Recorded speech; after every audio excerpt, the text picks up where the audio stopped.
Le dévoreur dévoré. Joël 1, verset 4. Ce qu'a laissé le gazam, la sauterelle l'a dévoré. Ce qu'a laissé la sauterelle, le gélec l'a dévoré. Ce qu'a laissé le gélec, le hasil l'a dévoré. Finalement, tout est fini. Les dévoreurs, ces sortes de sauterelles qui représentent des dévoreurs. L'explication spirituelle, c'est que c'est des esprits dévoreurs qui sont cachés derrière tous ces noms qu'on vient de donner. Alors, Jérémie 30, verset 16, il est dit cependant. Quand on dit cependant, ça veut dire qu'il y a eu un fait précédent. Ou bien malgré tout ça, malgré toutes tes souffrances, malgré tout ce qui est arrivé, cependant, tous ceux qui te dévorent seront dévorés. Et tous tes ennemis, tous, iront en captivité. C'est-à-dire tous ceux qui ont fait de toi leurs esclaves, eux-mêmes vont devenir tes esclaves. Ceux qui te dépouillent seront dépouillés. Et j'abandonnerai au pillage ceux qui te pillent. Donc, ça veut dire que c'est une réalité. Si Dieu dit ceux qui t'ont dévoré seront dévorés, c'est-à-dire qu'il y a des gens qui te dévorent. Il dit ceux qui t'ont pillé seront pillés. Ceux qui t'ont ravagé seront ravagés. Donc, c'est une réalité. La Bible est claire. On a vu dans le premier texte toutes sortes de sauterelles qui dévorent. Celui-ci a dévoré. Il a laissé un peu. Un autre dévoreur est venu encore. Amen. Un autre dévoreur est venu. Le petit qui reste encore, il a pris jusqu'au dernier. Ça veut dire qu'ils t'ont complètement dépouillé. Tu n'as plus rien. Qu'est-ce qu'un dévoreur? Qu'est-ce qu'un dévoreur? C'est celui qui dévore. C'est celui qui ronge. C'est celui qui absorbe.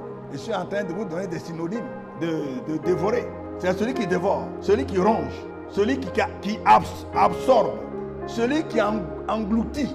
Je vous donne plusieurs synonymes pour que vous compreniez. Celui qui engloutit, celui qui croque, il croque tout. Celui qui mange la totalité, celui qui mange l'entièreté. C'est-à-dire il a tout mangé. Ça veut dire qu'il t'a dévoré. C'est celui qui dévaste, qui pille, qui dépouille. Or, dépouiller, c'est prendre tout. Le plus souvent, on dit que quelqu'un a été braqué. Il est revenu à la maison en caleçon. C'est-à-dire, ils lui ont tout pris, même ses habits. S'ils ont laissé sa culotte, ça dit certainement que ce n'est pas bon. Ils se disent qu'il a laissé beaucoup de sueur dedans. Ils allaient encore prendre. C'est ça, dépouiller. Quand quelqu'un te dépouille, c'est-à-dire qu'il ne te laisse rien. C'est ça le dévoreur. Exode 10, verset 12. C'est dévorer, c'est tout prendre. C'est cette expression, je voudrais que vous reteniez. Et un autre texte, Nombre 22, verset 4. Moab dit aux anciens de Madian, cette multitude va dévorer tout ce qui nous entoure, comme le bœuf broute la verdure des champs. Balak, fille de Tsippor, était alors roi de Moab. Voici Israël qui est sorti de l'Égypte et qui dévore tout son chemin. Tous ceux qui se présentent contre Israël, Israël les écrase. Et avant qu'il n'arrive au pays de Moab, le roi de Moab, il dit, si ce peuple arrive chez nous, ils vont dévorer tout ce qui nous entoure comme un bœuf. C'est-à-dire qu'ils vont nous tuer. Non seulement ils vont nous tuer, ils vont nous prendre tout comme le butin, tous nos biens. Ici, dévorer à tout son sens. Dévorer à tout son sens. Je voudrais encore vous montrer Ésaïe 9, 19. On pille à droite, l'on a faim. On dévore à gauche et l'on n'est pas rassasié. Vous comprenez l'expression? Chacun dévore la chair de son bras. On dévore, on pille. C'est le désastre. Il y a beaucoup de désastres dans la vie des enfants de Dieu. Pourquoi? Parce qu'ils ne savent même pas qu'on les pille. On va voir un peu plus devant. Il y a des chrétiens qui ne savent même pas qu'ils sont pillés. Pour eux, ils sont filles de Dieu. Jésus a tout accompli. Alors, c'est comme s'ils sont seuls dans le monde physique, comme dans le monde spirituel, comme s'ils sont seuls. Ils ne savent même pas qu'ils ont des ennemis, qui les dévorent, qui les pillent, qui les ravagent. Avant même que ta bénédiction ne soit physique, elle est d'abord spirituelle. Ta bénédiction est dans le monde spirituel, dans le monde invisible, dans le monde surnaturel. Mais un dévoreur peut entrer dans le monde surnaturel et puis te ravir ce qui t'appartient. Et puis toi, tu es sur la terre, physiquement, et puis tu attends. Tu attends, et tu attends. 5 ans, 10 ans, tu attends. Ils ont déjà pris. Pourquoi? Parce que tu n'as pas pris les dispositions qu'il faut. Vous savez, les gens qui ont de l'argent, qui sont riches, qu'est-ce qu'ils font? Ils sont devenus grands, ils sont riches, ils font quoi? Ils se promènent comme ça, tout seuls dans la vie. Ils ont des gardes-corps. Ils ont des gardiens qui gardent leur maison. Ils sécurisent leur domaine. Ils prennent toutes les dispositions qu'un être humain se prend pour se protéger. Mais est-ce que les chrétiens prennent des dispositions spirituelles pour se protéger? Non, il y a des chrétiens qui n'aiment même plus la prière. Ils ne viennent même plus au veillées. Et ce sont ceux-là qui sont dévorés, pillés, ravagés. Ils sont pauvres, aveugles, nus. Le monde physique nous apprend des choses. Mais le chrétien n'a pas la sagesse pour comprendre. On dit nous sommes bénis de toutes sortes de bénédictions spirituelles dans les lieux célestes. Mais dans le monde physique, tu as quoi? C'est que Dieu t'a donné dans le monde spirituel. En principe, ça devait venir dans le monde physique. Fais venir à l'existence ce qui est dans le monde invisible. Mais chez toi, il n'y a rien.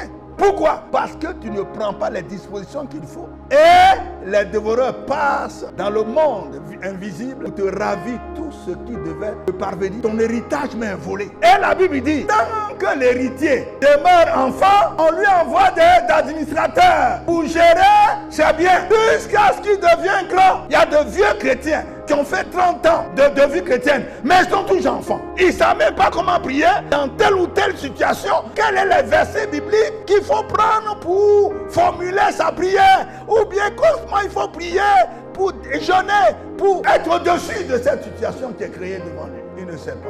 Il est toujours enfant. Ce sont les chrétiens de culte qui viennent pour danser, ils vont se trémousser et puis ils vont à la maison avec tous leurs problèmes. Oh, la vie chrétienne n'est plus que ça, mes amis. La vie chrétienne, c'est la guerre. Les Anglais disent spiritual warfare. Spiritual warfare. La guerre spirituelle. Nous, on dit combat spirituel. Et ils disent c'est pas combat seulement, c'est guerre. Il y a la mort même dedans. Un chrétien qui ne prend pas ses dispositions, il va nous dévancer. Il va aller au ciel avant son temps. Qu'est-ce qui peut représenter un dévoreur? Premièrement, un esprit adoré dans la famille. Un esprit adoré dans la famille peut devenir ton dévoreur. Comme un esprit de fétiche. Dans ta famille, vous adorez un fétiche ou bien des fétiches. J'ai déjà entendu par des chrétiens et des chrétiennes que dans leur famille, il y a une chambre pour les fétiches. Ça veut dire qu'il y a beaucoup de fétiches là-bas. Une sœur disait un jour, sa maman l'a envoyé pour aller chercher quelque chose dans cette chambre. Elle est déjà chrétienne, hein? Elle est entrée dans cette chambre. Sa tête est devenue lourde. Elle a commencé à ressentir des vibrations négatives. Elle a couru, elle a fui de la chambre. Elle dit à sa mère, je ne peux pas, toi-même il faut aller. Donc vous comprenez qu'un esprit de fétiche peut être un dévoreur. Un esprit d'idole. Les parents qui adorent les idoles, l'esprit d'idole peut devenir un dévoreur. Un esprit de masque. Les familles qui adorent les masques, l'esprit de masque peut devenir un dévoreur pour ta vie.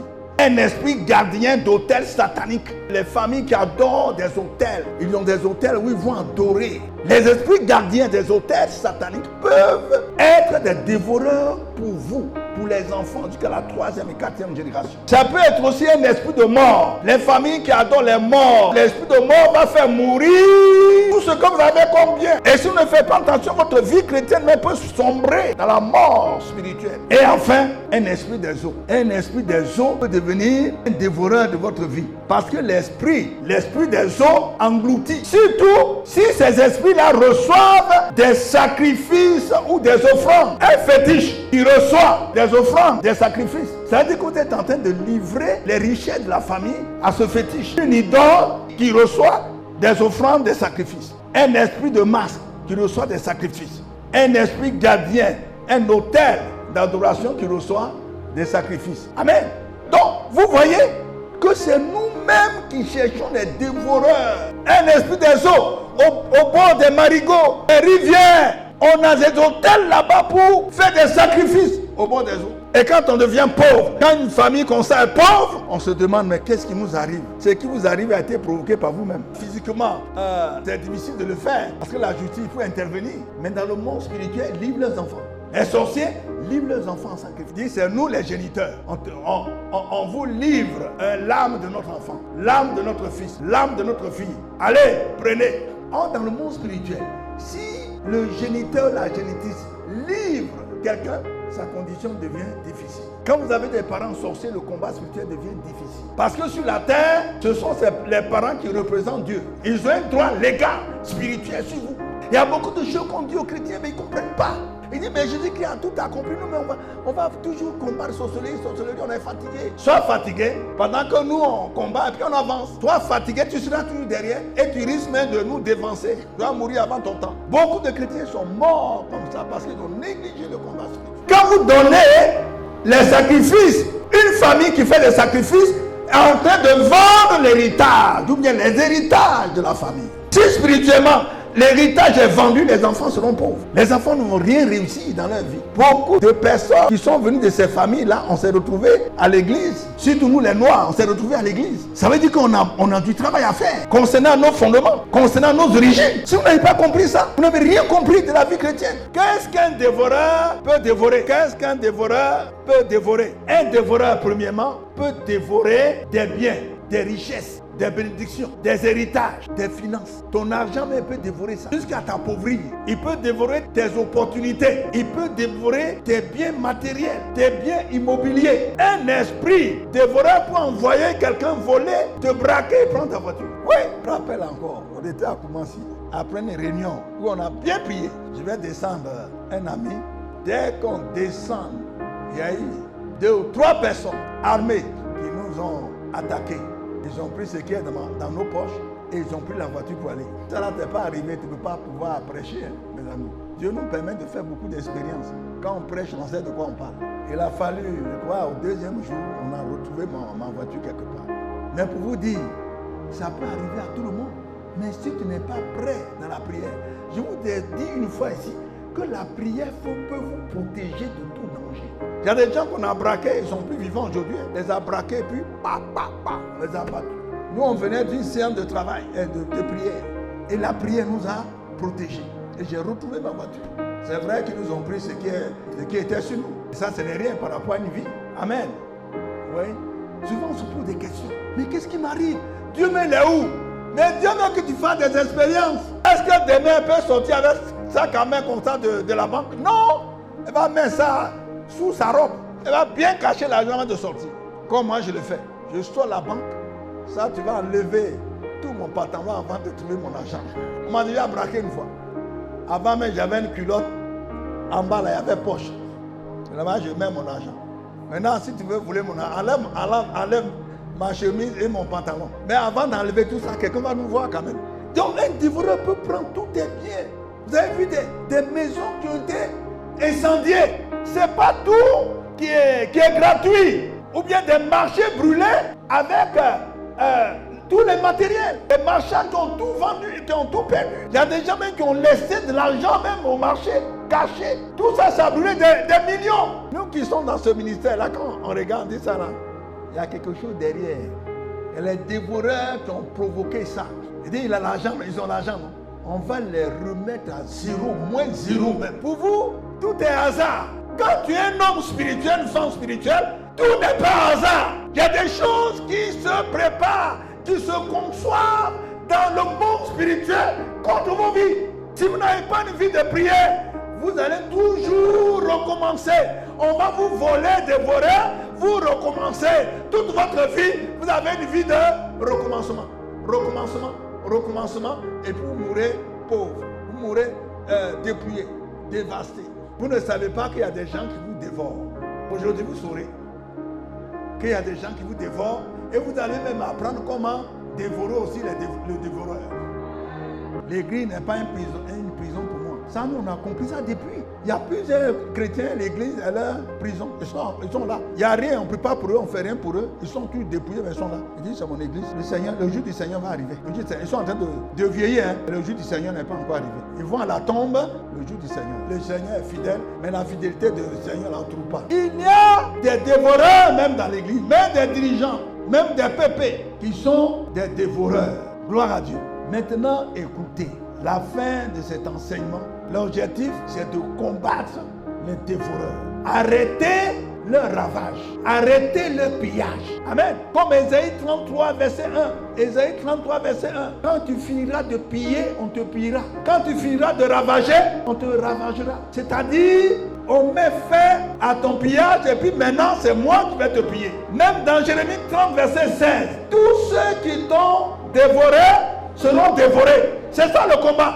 Tu m'as dévoré, maintenant c'est moi qui me retourne contre toi. J'étais comme ça, tu étais derrière moi. Tu me prenais tout. Il va arriver. Et ce jour est arrivé, c'est aujourd'hui, c'est cette nuit-là. Cette nuit-là, je te fais face maintenant. Je te fais face et je vais commencer aussi à te dévorer. Je vais commencer aussi à te piller. Je vais commencer aussi à te dépouiller. Je vais commencer aussi à te ravager. C'est de ça il est question. Parce que la Bible dit, la capture du puissant lui sera enlevée. et le butin du tyran lui échappera. Je combattrai tes ennemis et je sauverai tes fils. Je ferai manger à tes oppresseurs leur propre chair, ils boiront leur propre sang. C'est un jour de vengeance où l'épée doit dévorer tes ennemis. Le feu doit dévorer tes ennemis. Hébreux 12, 29 dit quoi? Notre Dieu est aussi un feu dévorant. Dieu même c'est un feu dévorant. Il va dévorer tes ennemis cette nuit. Amen. Il va dévorer. Et la Bible dit dans Apocalypse 19, verset 21 que l'épée qui sort de la bouche de Christ transperce, dévore tous ses ennemis. L'épée qui sort de sa bouche. Donc ce soir, l'épée va sortir de ta bouche. Le feu va sortir de ta bouche pour dévorer tous tes ennemis. Tous ceux qui ont pris du temps pendant des années à dévorer ta vie, à dévorer tes biens, à empêcher ta destinée de s'accomplir. Tous tes biens, tes bénédictions, tes héritages, ils ont tout ravagé. Ils ont tout pris dans le monde spirituel. Et voici dans le monde physique, on ne voit rien dans ta vie. Ils ont même dévoré ton mariage, ton enfantement, tes promotions. Ils ont tout dévoré et te voilà, tu es là. Mais cette nuit, Dieu me dit de te dire, c'est la nuit où tu dois aussi les dévorer. La nuit où le feu de Dieu va les dévorer. La nuit où l'épée de Christ va les dévorer à ta place. Et tout ce qui t'ont volé te sera restitué. Tu vas reprendre tous tes biens, tu vas reprendre toutes tes bénédictions et on verra que ta vie physique, les choses vont commencer à changer et tu verras la gloire de Dieu dans ta vie. Que Dieu vous bénisse. Amen.